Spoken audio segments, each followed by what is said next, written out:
You say that all whites are racist. Can you expound on that, please? Any white person who was born, raised, and schooled in the United States of America, if you aren't a racist, you're a miracle. Either that or you decided to educate yourself. Because education in this country is about white is right, brown's all right, black's got to stand back. Yellow's mellow, but whites, we educate in a way that says that white males have done all the adventures, have made all the adventures, have done all the discovering, have made all, everything that is good and has been accomplished according to social studies, which is actually anti-social studies, by white males. It's a lie. But we do that in order to maintain the myth of white superiority. The myth of race has to be maintained at all costs in this country. Because if white people have to give up the color of their skin as being something that makes them perfect, what do they have left?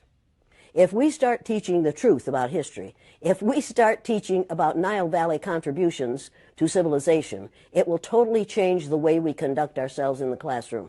It will have to. Columbus didn't discover America. You can't discover a place where people are already living. But we celebrate that every October. It's a lie. We need to get over, we need to stop telling the myths and start telling the truth.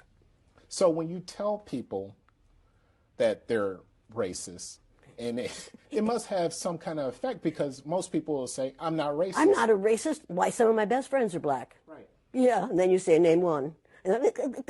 Or this one, I don't see color. And when some woman says to me, I don't see color, I say, I knew that if you saw color, you wouldn't dye your hair that way. Or I say, if you saw color, you wouldn't wear that shirt with those pants. I believe that you don't see color. It's an attempt to deny skin color. And it's an attempt to deny what's wrong with seeing the color of my skin. Is it all right for you to see me kind of pink? That's okay for me. I don't mind. And I suspect that you don't mind being seen the color you are. You have a right to be what you are. And until people in this country and people in this world get it into their heads that the first modern human beings that evolved on this earth were black women. They evolved in sub-Saharan Africa about 280,000 years ago, and every human being on the face of the earth today has the memory of those black women's genetic structure in their genes.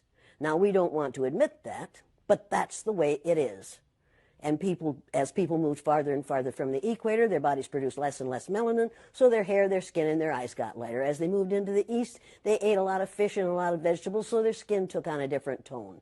I found that out when I was raising little kids. My husband worked in a supermarket. He was the head of the produce department. And they had lots of oranges that they couldn't sell, so he'd bring them home. And I was feeding my kids orange juice like you never saw in your life. They began to have an orange cast to their skin. I thought they had a liver problem. So I took him to the doctor, and she said, what are you feeding these kids? I said, well, lots of orange juice. She said, stop it if you want them to stop being orange.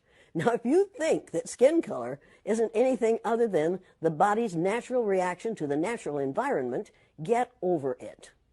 So if all white people are racist, according to you, can they be reprogrammed? Of course they can. Of course they can. Of How? course they can be. It's called education. I'm an educator. The word educator comes from the root duck deuce, which means lead, the prefix e, which means out, the suffix ate, which means the act of, and the suffix or, which means one who does. An educator is one who is engaged in the act of leading people out of ignorance.